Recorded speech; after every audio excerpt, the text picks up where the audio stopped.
So now we're carrying on in Numbers 11, the chapter of faith in the New Testament. And last week we did Moses, and as I explained when we were doing Moses, Jesus spoke out from the burning bush and said, "I've got a job for you, a new career." And Moses said, "I don't want the job." And he said, "I don't want the job" 4 times. It took a chapter and a half for Jesus to tell him, "Go back to Egypt and do what I tell you to do." And the title of this message today is Psalm 105:15. "Touch not the anointed of the Lord." And it'll all be out of Numbers 16. And it's one of my favourite things because I have been in ministry now for, in a way like this, usually as an associate for 27 years. And one of the things that absolutely amazes me is that Sue and I sort of clicked together as a team. And there are 3 churches where we were sort of under the pastor. And has that gone off? Oh, that's right. Okay. And so these 3 pastors wanted to be pastors, but were never called to be pastors. Do you understand? And that's a plague even now in modern Christianity. Anyone, let me say this kindly, anyone who wants, desires, yearns to be the man that stands behind the piece of wood on the stage, you need psychiatric analysis. I'm telling you. Because if you don't have a servant's heart, and we've seen so many pastors, I'm sure, in your lifetime who parade themselves up the front as God's gift to Christianity. And that's the worst thing that you can ever do. And we had a father and son come to our church late last year. He's not well now. The dad isn't. And he said, "We've come to your church." I said, "Why?" He said, "Because in the church we've been in for some time, we were told last Sunday by one of the elders that every one of you," this elder said to this congregation, there's about 1,000 of them there, and he said, "You have to revere our pastor as much as you revere Jesus." And they were out. And that's going on. That's going on. And it's not a minority. Unfortunately, it's a minority. You only need to go onto YouTube and see woke churches all around the world. I was listening to my mentor, Chuck Missler, on one of the old teachings on Numbers.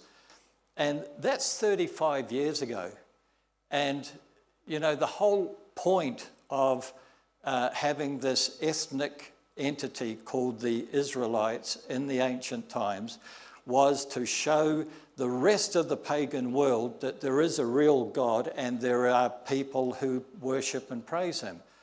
And so at the end of the day, they were there to be the people who were to give the world the knowledge of the only true God. And we took over that responsibility on the day of Pentecost 30 AD when the church was born, because the regathered Israel after the Babylonian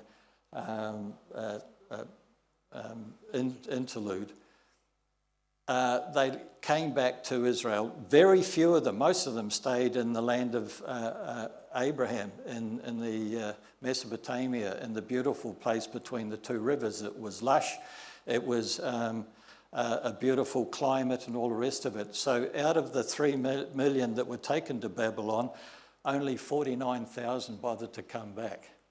Do you know what I mean? And come back and rebuild the temple, rebuild the walls and build the city. And so we took over the torch for God and Jesus and the Holy Spirit from the day of Pentecost. And in this message from Chuck Missler, he said, we are the representatives of a holy God in heaven, and he knows everything. He created things. By him all things came together. And he said, I am grieving in my heart because we are supposed to be opposite to the world in our behaviour, in our thought, in our speech, in our trustworthiness, and in our honesty.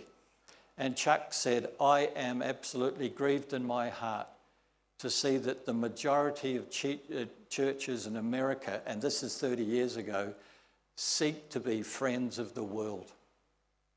And if you want to be a friend with the enmity, the friendship of the world is enmity with God. Do you understand? And so we go through this thing here, and in this message, this is so good. I'm going to start reading now, and hopefully we get through it. It's just an amazing passage. And it's Numbers 16, and what's happening now is they are in the wilderness of Midian, and Moses and Aaron are running the whole show, and there is an uprising against them. And in chapter 16, verse 1, it says this, now Korah, the son of Isar, and the son of Kohath, the son of Levi, along with Dathan and Abiram and Eliab, and on the son of Peleth, the sons of Reuben. So you've got Korah, who's a son of Levi, which is the priestly tribe, and you've got Reuben. And they rose up, so these three guys rose up before Moses with some of the children and with 250 leaders of the congregation who were representatives of the congregation and men of renown with reputation. Everyone knew them. And if you just read over those two verses, you miss so much as to what's behind Numbers 16. There is so much need in modern churches to understand what has been revealed in those two verses. And you know, there is a plague flooding through America, and it will flood through Australia, and it'll flood through what is left of Europe, that we have been told now by certain well-known younger pastors who say the modern church doesn't need the Old Testament. That makes you totally ignorant of the New Testament, because the foundation of the Old Testament leads you to build the house, the temple that we are going to be for God in the New Testament. And so this is what I want to show you. Korah, of the same tribe of Moses and Aaron, was older than Moses, and he was very bitter, having been overlooked by the Lord when he chose Moses way over there in the wilderness of Midian, and brought him back to assume leadership of the Israelites in Egypt. And Moses was of the priestly family of Aaron, and Korah was outside the priesthood, but he was part of the sub-tribe of the Kohathites, which means the Levites. And they could deal with the tabernacle furniture and the erecting and the taking down of the tabernacle whenever they moved, but nothing to do, they had nothing to do with priestly tasks in the tabernacle like sacrifices and incense offerings. Now Korah was aligned with two men, and they were Dathan and Abiram, and their gripe was much older than the gripe of Korah, because Reuben, of the tribe that these two belonged to, was Jacob's first son, and son of the 12, and therefore should have had the full rights of the firstborn son, which is to be equal to the father. The firstborn son in any Jewish family has the rights of the firstborn, and they are treated as if they were equal to the father. And Reuben blew it.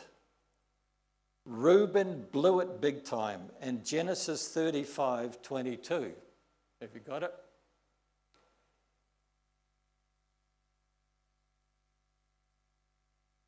All right, I'll do it. No, that was the big thing I wanted to shock you at the end of the message. For Pete's sake, take it off. There's a better one than that anyway. It's more graphic. But Genesis 35:22, it says this, "And it happened when Israel dwelt in the land that Reuben went and lay with Bilhah, his father's concubine, and Israel heard about it." And that's it, when he blew it. That was committing incest with his father's concubine. And in that social setting, a concubine is almost a wife, but not legally a wife. And the same thing was done. If you remember 1 Corinthians chapter 5, when Paul was talking to the Corinthian church about a young man who was doing the same thing with his father's wife, which was not his mother, but his concubine. And so the Old Testament just points to the New Testament, and Paul said to this church, get rid of him, kick him out of the church, that his meeting with Satan will not be a good meeting. And so this is what happened to Reuben. When Jacob was dying and he wanted to prophesy over his 12 sons, this is what he said about Reuben. And it's in Genesis 49:3 and 4. Reuben, verse 3, "You are my firstborn, my might and the beginning of my strength." And strength there means children. So you see, families in the ancient world were the political and economic units that people used to dwell in. And so the first son is supposed to be the first of many children. And the excellency of dignity and the excellency of power. But unstable as water, and you shall not excel, because you went up to your father's bed. This is Jacob talking to him and the others about what he did. Then you defiled it, and he went up to my couch. And it's also repeated in the Psalms, that whole thing. And verse 3, they gathered together against Moses and Aaron. We're back to Korah, Dathan, Abiram. And said to them, you take too much upon yourselves, for all the congregation is holy, every one of them, and the Lord is among them. And they say to Aaron and Moses, why then do you exalt yourselves above the assembly of the Lord?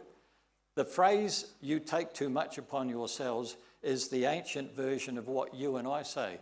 You go up to someone who is sort of like preening themselves and they say, who do you think you are? That's what that phrase means in the Bible. And so this is what, when Moses heard it, he fell on his face, verse 4. And there's a punctuation there, there's a semicolon. You've got to stop there and think for a minute. And when Moses heard it, he fell on his face. When they fall on, ancients fall on their face, they're worshipping God. And he was in prayer. And in verse 5, and this is the result of his prayer. And he spoke to Korah and all of his company, saying, tomorrow morning the Lord will show who is his and who is holy, and will cause him, whoever, to come near to him. That one whom God chooses, he will cause to come near to him. And he says, now do this in verse 6, and they shouldn't have done this. Take censers, Korah and all your company, and put fire in them, and put incense in them. Fire is like the hot coals, and then they put the incense on there and you smell it, and it's a sweet savour to God. And put incense in them before the Lord tomorrow, and it shall be that the man whom the Lord chooses is the Holy One. And he turns it back on this group. You three take too much upon yourselves, you sons of Levi. And it means that you're out of your mind, and they're really fighting against God. Then Moses said to Korah in verse 8, "Hear now, you sons of Levi, is it a small thing to you that the God of Israel has separated you from the congregation of Israel to bring you near to himself?" And one of the things that virtually no one ever preaches about, that when the spies went to Barnesh Kedea to look at the land flowing with milk and honey, they said, "No, we don't want to do that. We're not going to do that. We're not going to go over there because we look like grasshoppers in the sight of these giants that are in that land." That was the land of the Rephaim. And they said no. So they came back, and God punished them, that every male over the age of 20 for the rest of the wilderness wanderings will die in the wilderness and will not cross the Jordan and enter into the promised land. But the one tribe that was never spared that punishment was the tribe of Levi, the priestly tribe. And so this is what Moses is saying to Korah. You were separated out from the congregation of Israel to do the work of God, and therefore you have standing before God bigger than the rest of the tribes of Israel. And he has brought you near to himself, verse 10, and all your brethren, the sons of Levi, with you. And are you seeking also the priesthood? They couldn't have the priesthood because you had to have a blood descendant of Aaron to become a priest. Therefore, you and all your company are gathered together against the Lord. And what is Aaron that you complain against him? And most people wouldn't pick that up in English, but it's a slight by Moses against Aaron, because Aaron in the background has been wavering in his support of Moses. And this is his put down of Aaron. And what is Aaron that you complain against him? And he says this. There is a connotation in Hebrew that if you can't trust anyone, you call them a bent reed, because you move whichever the way is blowing. Do you know what I mean? Ever met people like that? You know, they've got an opinion for this person and another opinion for this person, and you just can't trust what they're saying. And so this is a slight to Aaron, who wouldn't fully support Moses. He was scared of these three guys and the 250 people they had behind them, and possibly the whole congregation. And so Jesus even uses this metaphor in Matthew 11:7. And as the disciples were departing to do their work of evangelism, Jesus began to say the multitudes who were listening about his teaching, and he says, "Now, John, this is John the Baptist, what did you go out into the wilderness to see? A reed shaken by the wind?" Which is a person who goes with the flow. And Jesus then in that passage built him up to be second in order behind him. And so he says, did you go out and see a reed to be shaken by the wind? No, you'll see John the Baptist. And he was the forerunner of the voice in the desert in Isaiah 40 verse 3, saying that the Messiah will come and he will be the spokesman for that. And in verse 12, Moses then sent a call to Dathan and Abiram. These were the Reubenites, the sons of Eliab, but they said, "We will not come up." And, you know, in Australian vernacular, you couldn't really preach what they would have said to Moses when they were summoned.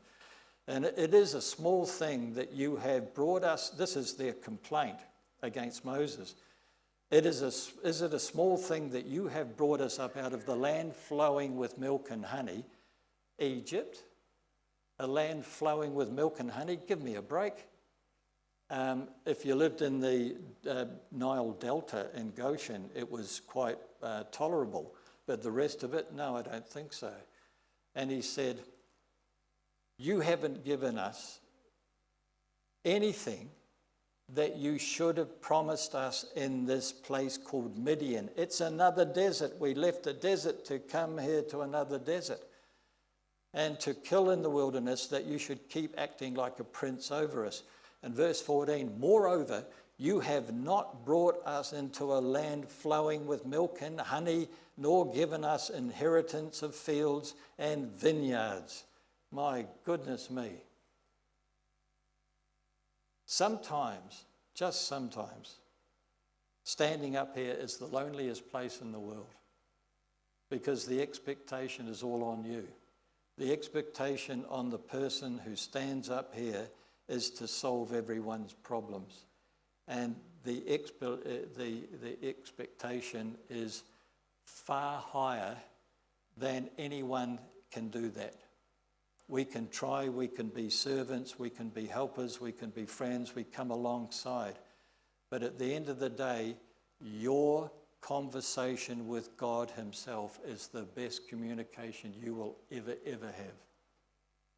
And verse 15, now listen, I've got a lovely pastor, ex-pastor over there, seated down there, and I have a lot of respect for him. And he got into big trouble, because in verse 15 here, it says, then Moses was very angry. And I can get very angry sometimes. It's part of my nature, but I try not to. And I have a wife here who keeps me very quiet. But Moses was very angry. And so when I was pointing that out, she said, well, so was Jesus. He gets very angry. In John 2:15, he picked up a bunch of cords in the temple and made a whip, and he whipped everyone out of the temple.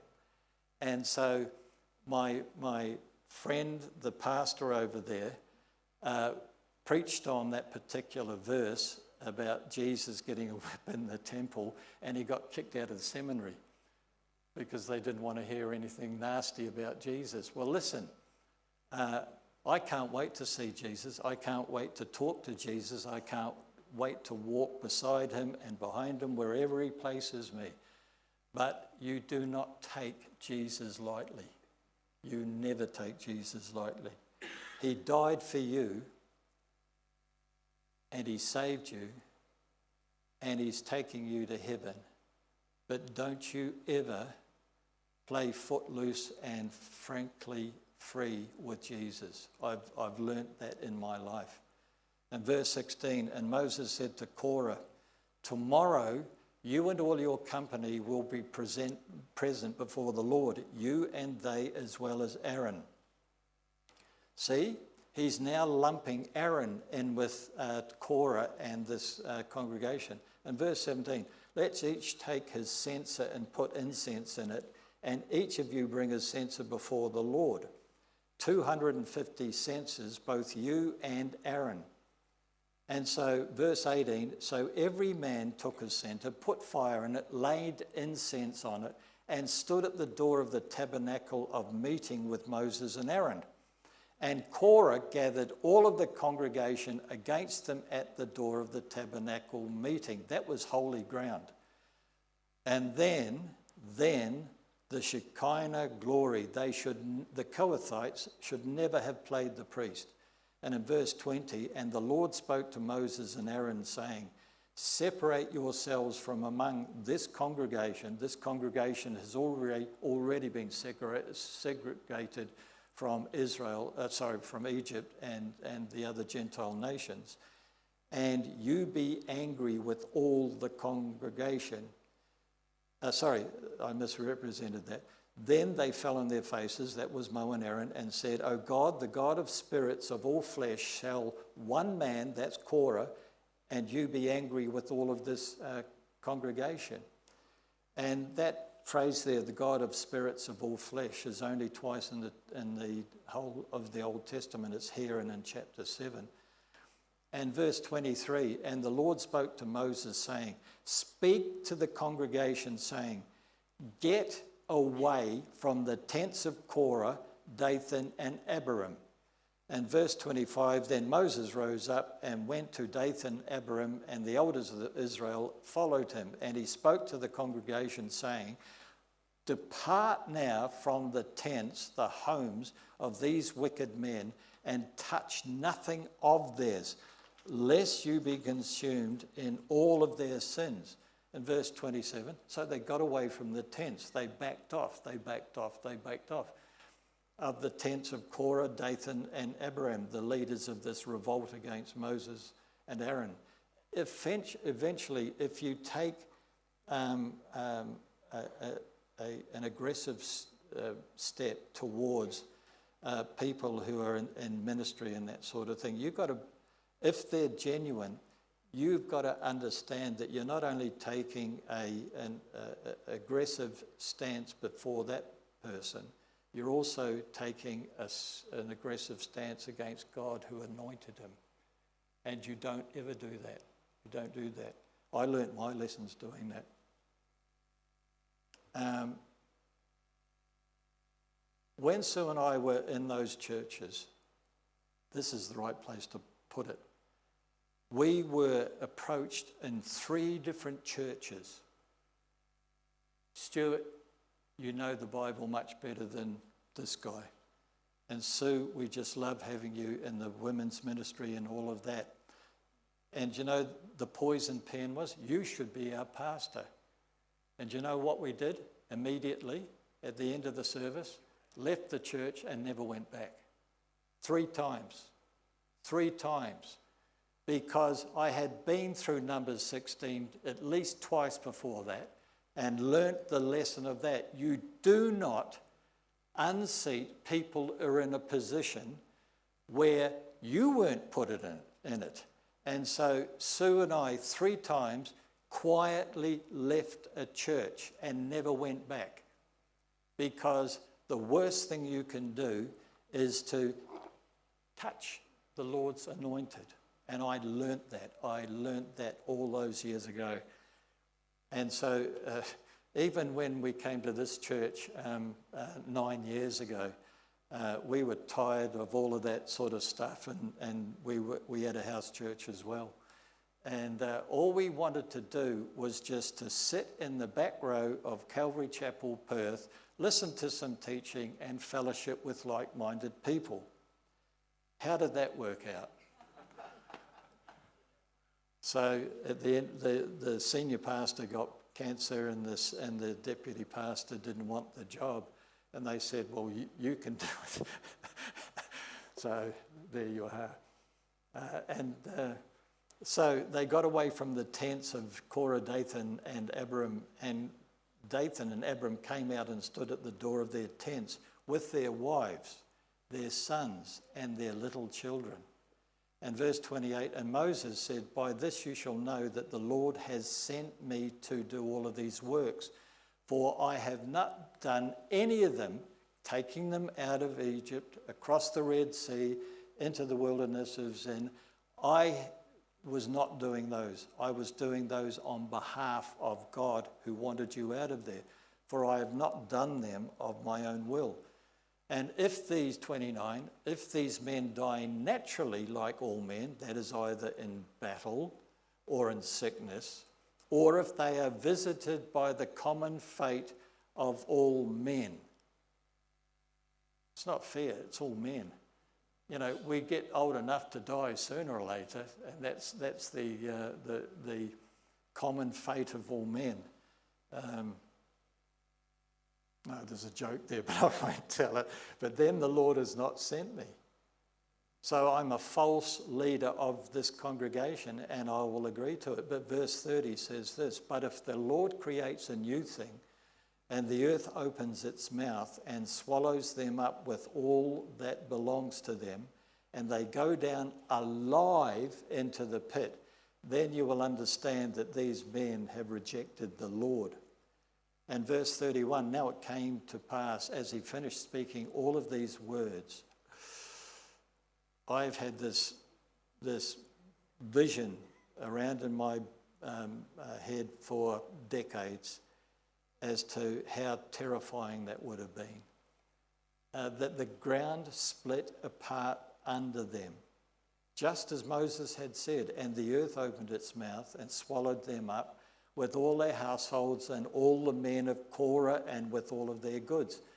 And so, verse 33, and so they and all of those with them went down alive into the pit, and the pit closed over them, and they perished among the assembly. Image. So they're probably scared to put it up. That's it there. Do you see? That was the one that the other one was funny. I got that one first, but I thought this was so accurate. You see all of the tents that they live in, and there's Moses on the left and Aaron and the supporters of him around there. And that's a real thing that happened. This is not some sort of cartoon fantasy. This happened. This happened. And it was because, without any kind of encouragement by the Lord, that this happened because of their rebellion against Moses, who never wanted the job. 4 times, I don't want the job. In fact, in our Wednesday night Bible study, we were looking at Jonah, and Jonah was even worse. He said, not only I don't want the job, I'm going to go on a boat and get as far away from civilization as I can get, especially where Nineveh is, because he didn't want to go and preach to Nineveh, and God had told him to do that. And it's just funny that right throughout the Bible, you'll see people who crave after leadership, and there are people who are anointed by God, and they don't want the job. They don't want the responsibility. They don't believe that they can do the job. And so that's, my mind is this way. If that happens, then what was the consequence? So if the chasm closes again, it crushes them and they die, and their soul and spirit go down to there. And that's a horrifying thing for anyone to be even reading about it. And so on the next day, then all Israel who were around them fled at their cry. For they said, lest the earth swallow us up also. And a fire, verse 35, came out from the Lord and consumed the 250 men who were offering incense, and they shouldn't have been. And verse 36, then the Lord spoke to Moses, saying, tell Eleazar, the son of Aaron the priest, to pick up the censers out of the blaze, for they are holy, and scatter the fire some distance away. These censers are of the men who sinned against their own souls. Therefore, let them be made into hammered plate to cover the altar. And I assume that would be the altar of sacrifice in the outer court. Because they presented them before the Lord, therefore they are holy, and they shall be a sign to the children of Israel. So to give them remembrance of what happened in the wilderness where the earth opened up.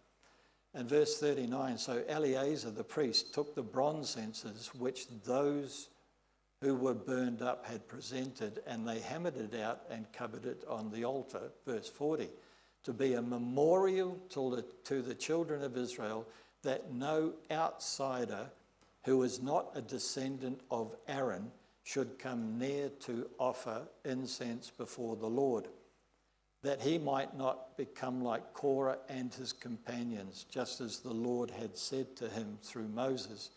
And you've always been a loving friend of Marvin Cohen. And he's right now on the way, because of the generosity of the people in this church, to say goodbye to his sister in Holland who's dying of stage 4 advanced cancer. And Sue put the thanks on the church chat. And when we first met, and I said to him, oh, Marvin, you're a Cohen. You're of the priestly tribe. You're separated from the rest of the the Israelites. And he said, well, it might have been that way in the ancient times, Stuart, but it's not now. And I said, what do you mean? He said, well, I've met Chinese Cohens at the moment, because the biggest problem in Judaism is marrying out. You marry a Gentile, and that causes a lot of trouble when you're trying to work out the genealogy of various people. So Marvin said, yes, I'm a Cohen, but I'm no different to any other Israelite. And he didn't try and play on it. And verse 41, on the next day, all of the congregation of the children of Israel, on the next day, the very next day, that would be tomorrow if it was today when that happened. Look at what they did. On the next day, all the congregation of the children of Israel complained against Moses and Aaron, saying, you have killed the people of the Lord. I thought God rent the earth and that happened to them. And they're blaming Moses and Aaron.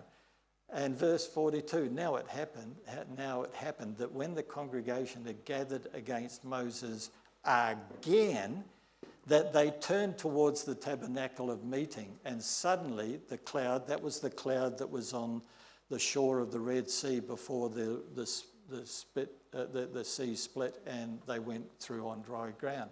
That's that same cloud. And he said the cloud covered it, and the glory, that's the Shekinah of the Lord, appeared. And then Moses and Aaron came before the tabernacle of meeting, and the Lord, this is, by the way, I should have said this at the start, when the Lord spoke to Moses, it's always Jesus, the angel of the Lord in the Old Testament. And so the Lord spoke to Moses saying, get away from among this congregation. Again, the next day after what they saw happened to the people of Korah, Dathan and Abiram, they came and started doing their quince at Moses and Aaron again. And so this is when the Lord gets really angry with them. And he says, get away from among this congregation, that I may consume them in a moment. And they fell on their faces. That's Moses and Aaron. And verse 46, so Moses said to Aaron, take a census and put fire in it from the altar and put incense on it, and take it quickly to the congregation and make atonement for them. For wrath has gone out from the Lord and the plague has begun. And in verse 47, Aaron took it as Moses commanded, the censer with the incense in it, and as a sweet savour for the Lord, and ran into the midst of the assembly. This is incredible. And already the plague had begun among the people. So he put in the incense and made atonement for the people. And he stood between the dead and the living. So the plague was stopped. And I got one more image. I don't know if the guy's got it or not. There was another one. Oh, that'll do. Give you the idea. Yeah, that one. Yeah, that's much more child-friendly.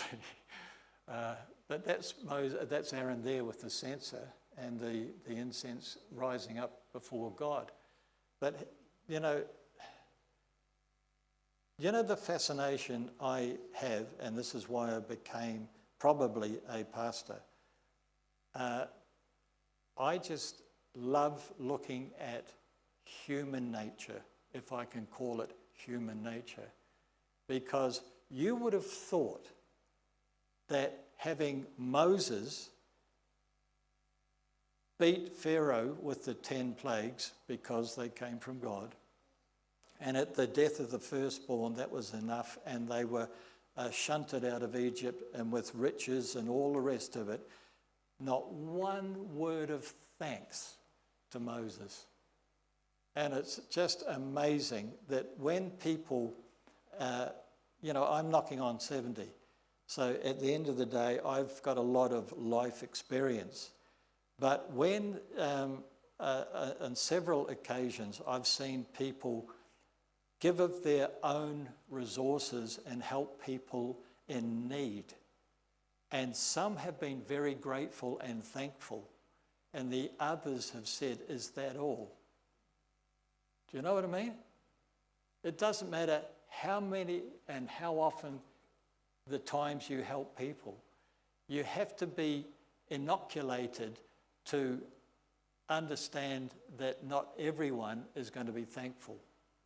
And it's just, that whole lesson that I have learned over my whole life is in Numbers 16. You know, they were not even thankful for Moses' leadership. He led them through the Red Sea. He led them into the region of Midian. He became very friendly with Jethro, the priest of Midian. In fact, so much so that Jethro gave him one of his daughters, Zipporah, to be Moses' wife. And you know what? This is another thing. This is why people don't understand there's so many layers in that passage, but that halfway through their sojourn in Midian in the wilderness wanderings, Miriam and Aaron started to try and take Moses down as the leader of the group.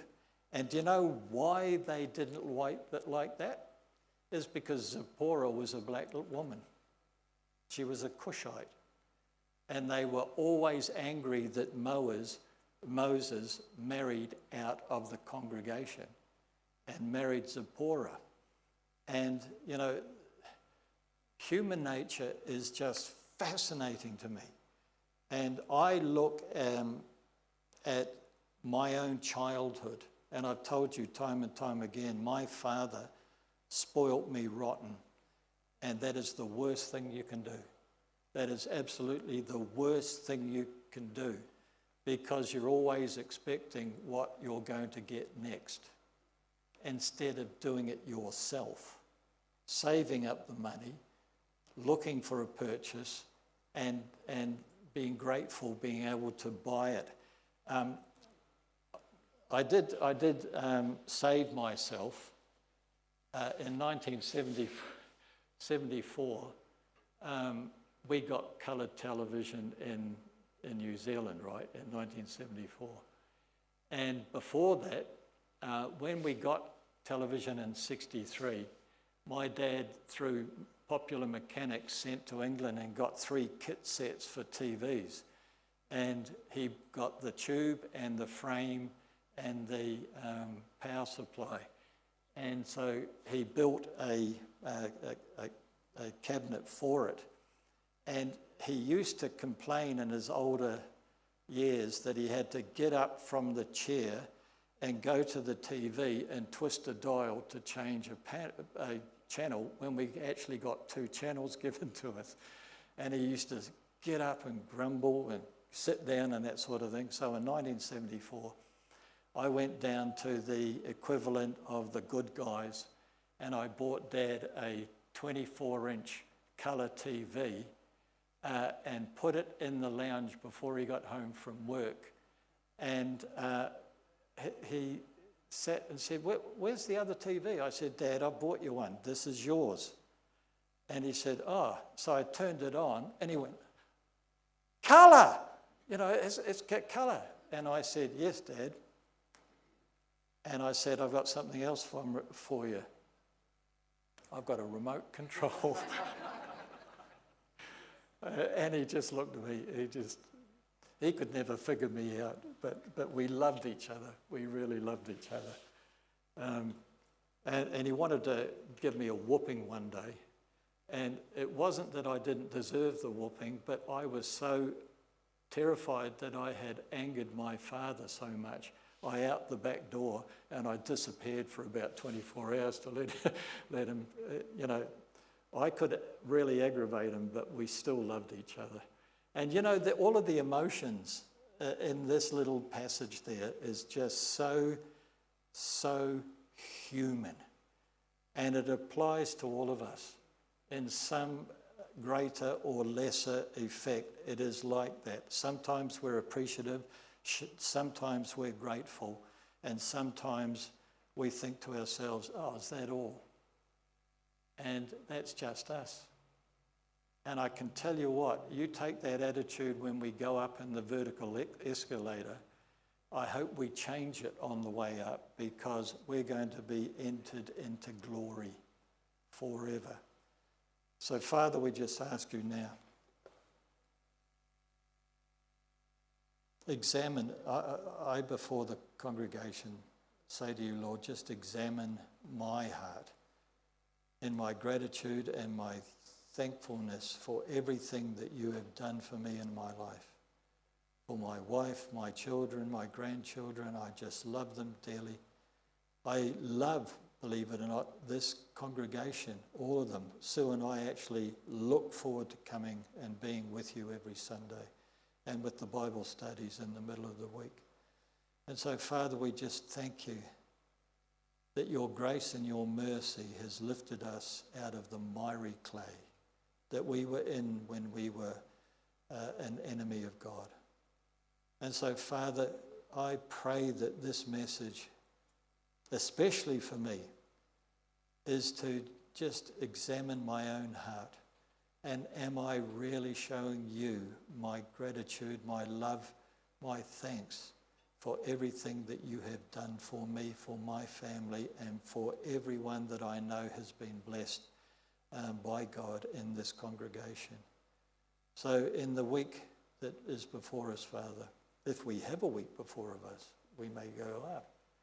But I'm so intent on having this message really seep into our soul and our spirit, and to be grateful for everything that he has given us. We live in such a fortunate country, less fortunate than it was 30 years ago, but we're still far above the norm that is in every other country in this world at the moment. And Father, that is only for your grace and mercy towards us, to make us understand that we are blessed people in this time, and we're blessed, still free to be able to gather together and worship you and talk to you through your messages, Father. And all God's people said,